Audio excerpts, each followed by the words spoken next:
I was just going through my old journals. I've been writing for a while, and I really enjoy it, to just journal about the day. And in this journey of ours, we can run into problems that we just keep repeating over and over again, right? For years sometimes, until you just realize this one simple thing.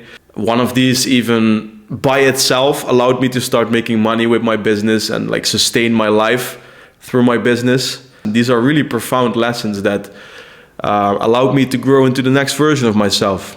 I'm just going to share these lessons with you, and if any of these has the same effect as it had on me, then I will be very happy. So here goes. The first lesson, and oh boy, I wish I learned this earlier.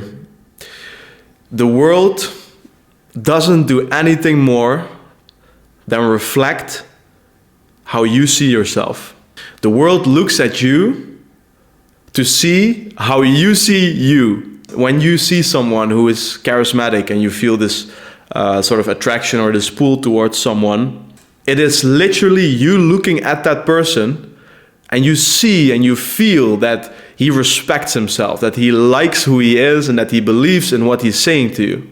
And what I gained from this is that if you get rejected or you fail, we start to look in the outer world to change ourselves, and how do we have to behave? We ask the world, how do I need to be?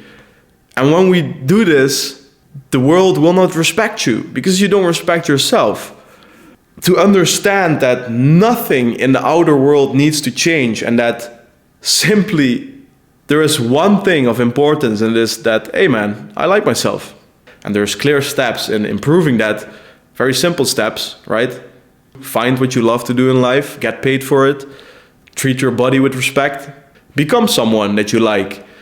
And then when you do, everything around you will look at you and see, oh, he likes himself. And so I like you too.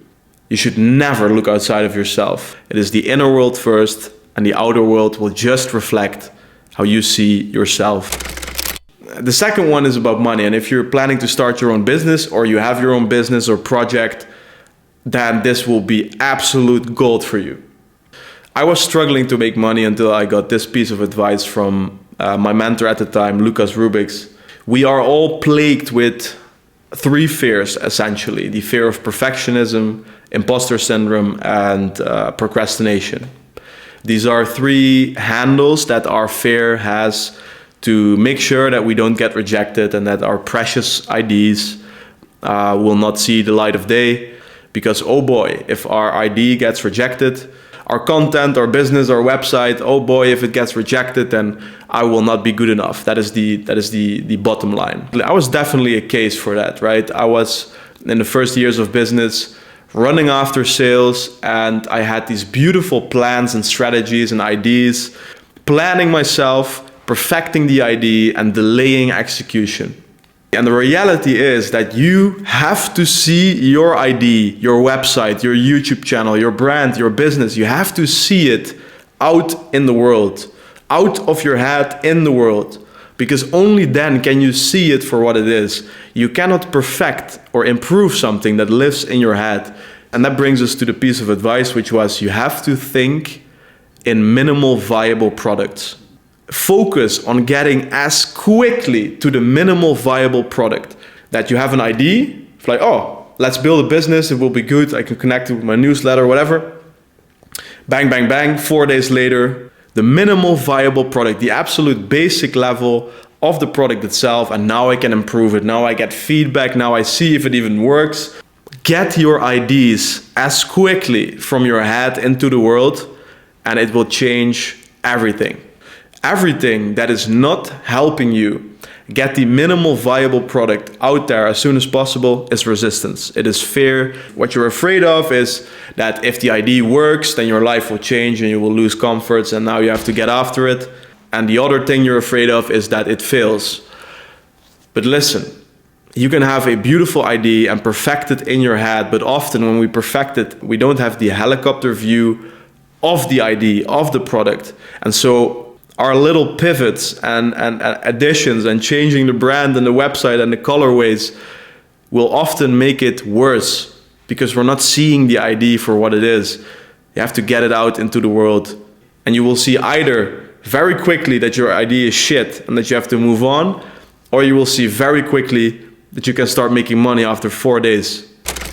Lesson number 3 is what really got me on the self-improvement journey. It was the realization that you are not your thoughts and emotions, that you are the observer and not the thoughts and emotions themselves. At the time, this was a big mindfuck, and I couldn't stop thinking about it. And so, this whole self-improvement journey started. Because if I am not my thoughts and emotions, then what am I? It doesn't matter how intense your thoughts and emotions can become and how dark things might seem or feel. You aren't those thoughts and emotions. You are the one that observes. And so as an extension of that, what I truly gained from it, the negative experiences in life are perpetuated by you engaging with them. Let's say that I have a thought that says I'm weak or I'm not good enough, right? Suppressing that thought, pushing it away, agreeing with the thought, fighting the thought. Any form of reaction to that thought gives evidence to its existence. So basically says that, yeah, it's right. Yes, I am weak because apparently I feel the need to engage with it. The only thing we need to do for all personal suffering that we go through is to observe the thought and emotion, maybe to even smile at it, and to just let it disappear. And you might have heard this before. In that case, this is a very warm and welcome reminder, but if this is the first time you're hearing this, then this will change your life, because it will make you realize that there is no problems. There is nothing to worry about inherently about life. There's just positive thoughts and emotions that we experience, and there's negative ones. And if we can, in both cases, just look at them, smile, and allow them to flow past us, that's when there are no problems. So anything that you're currently struggling with, try this. And you will see how this emotion or thought that keeps coming back, how it will lose its power, how it will slowly disappear because there's no one reacting to it. Lesson number 4 is a massive one in terms of you becoming the man that you want to be. Because in any case, growth equals resistance. Overcoming 100 units of resistance means growing for 100 units. It is essentially Newton's fourth law, and you can count on it as much as you can count on gravity to work. It is a law of the universe, and so resistance will be a key subject in your life, right?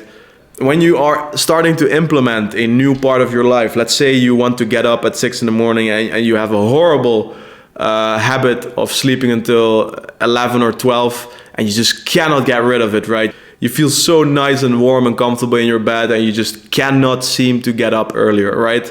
It's your thing. It is your mountain of resistance currently in your life. Something inside you is convinced that going to the gym or getting up early or anything will stay exactly that hard. You have to remind yourself of the fact that you're talking about 3, 4, 5 days where it might feel like that. And then already your reality changes. I mean, just think of maybe you're going to the gym for years already, right? Can you remember how it felt in the beginning? How much resistance there was to go to the gym? How does it feel now? Or the same with fucking writing, man. It's the same thing. In the beginning, it was something I had to remind myself of. Now it's something I cannot get rid of. I want to write in the evening. I want to go to the gym. And it feels amazing. So the resistance you feel in your life that prevents you from becoming the person you want to be, it isn't static. And that it's like, yeah, for the rest of your life, it will feel like climbing the Mount Everest for you to just get out of bed. Resistance is fluid. So consider that whatever you are trying to change about your life, give it a week, give it 2 weeks, and it feels entirely different. Give it a few months, you start to like doing it. Give it a year, you cannot go without it. And then the last lesson may be more on the mental health side of things. You can never lose connection with your inner child, with that little boy that's inside you. Because yeah, man, I know you're the man who got yourself to this place. The shit that you had to go through just to be here is commendable. And you can handle these things, sure. But you also still have a little boy inside you, just like I have. A little boy that's scared of things that maybe other people are not scared of. It's connected to your childhood, and it will always be there. And there's two key lessons that I had to learn. One is that you truly have to become a father to that little boy, because the things that he's afraid of are totally irrational. They're not relevant anymore, right? Maybe it's public speaking for you or something, big patterns of fear in your life. When you experience fear, then it's just this little boy experiencing a trigger from his past, from his childhood. If you can become the father to that little boy and just take his hand and show him the way, man, your life will change.